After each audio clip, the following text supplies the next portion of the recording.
નમસ્કાર દર્શક મિત્રો, હું છું રૂપલ લોણીચિયા. સંપૂર્ણ ન્યૂઝમાં આપનું સ્વાગત છે.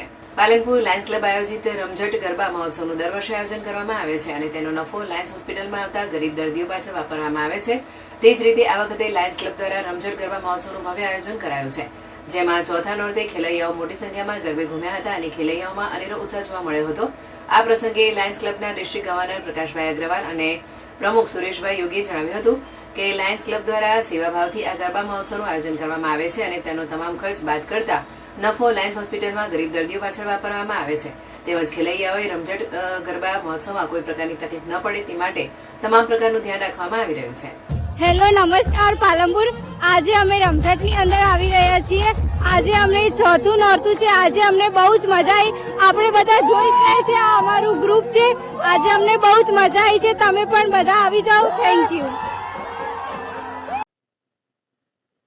મિત્રો, શક્તિ અને ભક્તિનો તહેવાર એટલે લાયન્સ નવરાત્રી. અને આજે લાયન્સ નવરાત્રી, રમઝટ નવરાત્રી નું ચોથું નોરતું છે અને ખેલૈયાઓ ધૂમ મચાવી રહ્યા છે. મિત્રો, સનાતન ધર્મની સંસ્કૃતિ ખાતર આજે અમે સુંદર એક નવરાત્રીનું આયોજન અહીંયા કર્યું છે. અહીંયા ભાઈઓ, બહેનો, માતાઓ સુંદર રીતે પોતે નવરાત્રીના ગરબા રમી રહ્યા છે. બેસવા માટેની સુંદર વ્યવસ્થા છે, નાસ્તાની વ્યવસ્થા છે, અને અહીંયા સિક્યુરિટીની પણ સુંદર વ્યવસ્થા છે.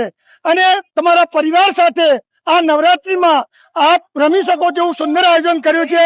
એટલે આ માતાજીના શક્તિ અને ભક્તિના એક ઉત્સવમાં આપ યોજાઓ એવું મારું આપ સર્વને આમંત્રણ છે. બીજું મિત્રો, આ નવરાત્રીમાંથી અમને જે પણ ફંડ એકત્રિત થાય છે એ તમામ ફંડ અમે ગરીબ દર્દીઓની સેવા માટે લાયન્સ હોસ્પિટલમાં વાપરીએ છીએ. આનો તમામ ઉપયોગ ગરીબ દર્દીઓની સેવા માટે થાય છે. જય હિન્દ, જય લાયન્સ.